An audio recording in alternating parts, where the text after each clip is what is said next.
Alors les enfants, vous venez de passer déjà 5 jours sur les chemins, 5 jours sans rentrer à la maison, 5 jours sans télé, 5 jours. Il y a eu un petit peu des disputes de temps en temps, des petits sacros, des petites choses. Globalement, vous avez été au top et on est hyper fiers de vous. Donc évidemment, papa il avait dit qu'il y aurait une récompense à l'arrivée. Et comme aujourd'hui, en plus le réveil était encore plus anticipé que les autres jours, qu'on sait il vous faut du courage pour accepter tout ça. On est trop fiers de vous. Et on veut vous remercier et vous féliciter en vous offrant 2 couteaux suisses. Oh, merci.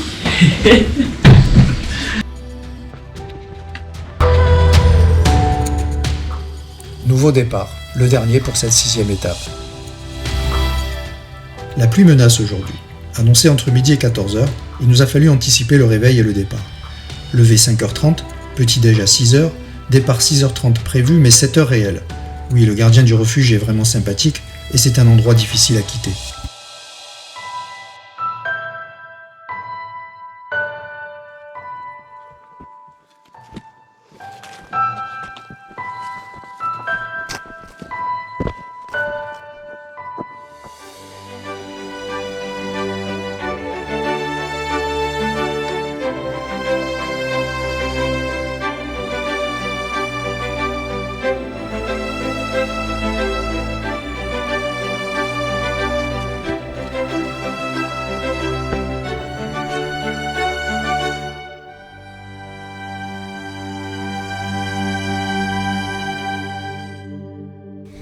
Aujourd'hui, c'est un profil très simple qui se résume à une montée et une descente.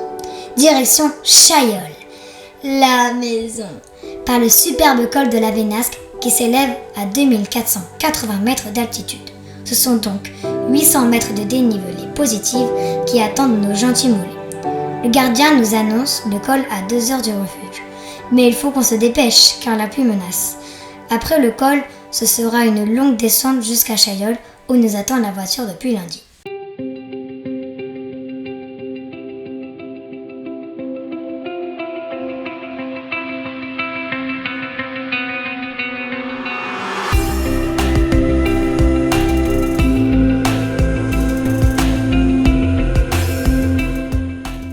La dernière étape, c'est celle des sentiments qui s'entrechoquent. Satisfaction, frustration, fierté, tristesse, victoire, fini, joie, retour. Autant de pensées contradictoires qui nous accompagnent.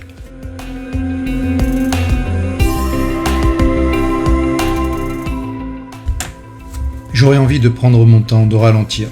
Je profite de chaque seconde, de chaque pas, de tout ce sur quoi mes yeux se posent. Le temps est magnifique. On a peine à croire qu'il nous faut nous dépêcher si on ne veut pas finir complètement trempé.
Allez-y.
On avait peine à le croire, mais on l'a pris au sérieux.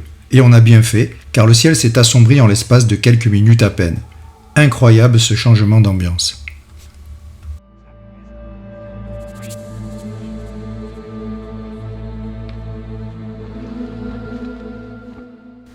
Et oui, ce jour-là, il y a eu beaucoup de pauses vêtements. Erin et moi étions partis en pantalon et veste, vu l'heure matinale, mais avec l'arrivée du soleil, nous avons eu vite chaud. Et qui dit soleil, dit chaleur, crème solaire. Alors c'est vrai que quand le ciel s'est couvert, nous avons juste profité d'une nouvelle fraîcheur qui a facilité cette dernière partie de montée.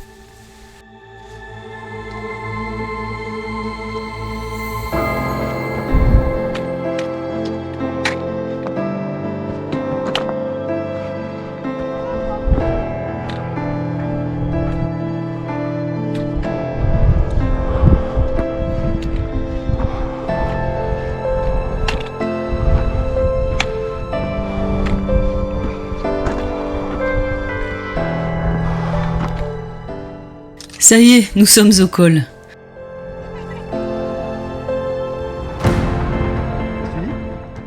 De l'autre côté, c'est la maison. Quand on arrête de monter, il faut vite se couvrir. Surtout qu'un col est souvent un passage pour le vent aussi. Et voilà que la pluie s'invite aussi. On n'aura donc pas porté nos vestes de pluie pour rien. Cela dit, ce sont juste des petites averses intermittentes qui nous accompagnent sur la descente.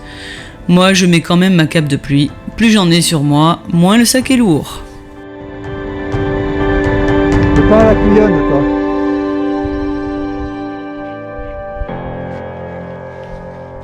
Ça. 1h05, Erin. Là, vous vous êtes pris la pluie? Oh, je voyais le couvert. Ah, mais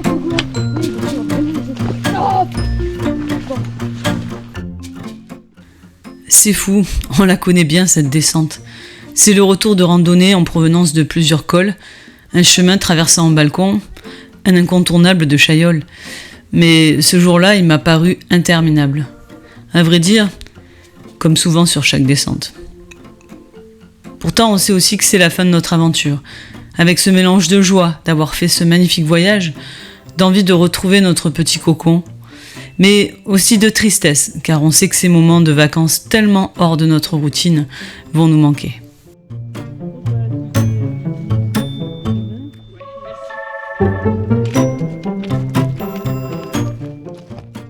Moi, j'ai filé devant, je le connais bien ce chemin.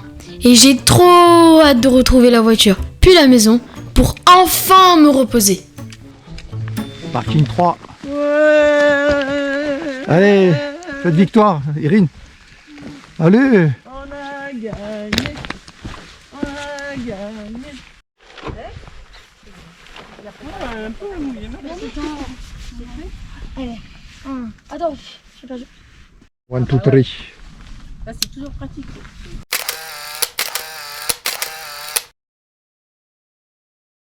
Une photo. Il pleut pas, maman. Voilà, on n'a pas eu de pluie finalement pour descendre du tout, mais maintenant qu'on vient de prendre la voiture, ça y est, la vanne est ouverte.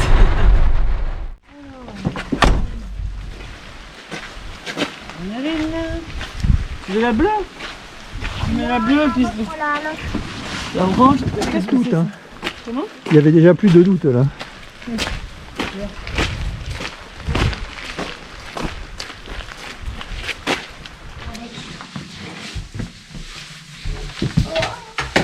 Oh, il est beau ce gîte là, dis donc. Ah ouais, vous avez vu? Ah, il est beau ce refuge. Qu'est-ce que je peux avoir comme chambre ce soir? Attends, Aurine. on va vous le montrer.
C'est tout ça le trek, c'est laisser le confort derrière nous pour vivre une expérience entre nous.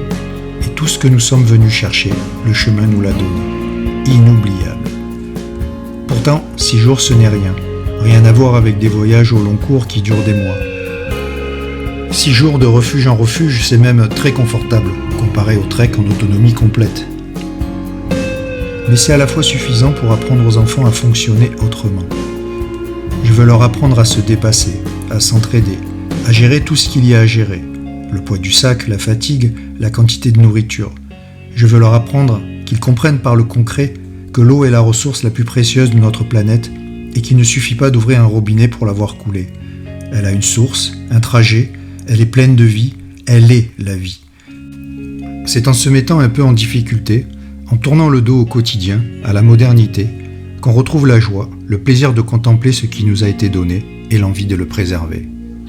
Je terminerai ce petit film en disant que tout au long de ce trek, quelque chose de très visible m'a beaucoup marqué. La jeunesse est là, présente, elle s'est mise à marcher.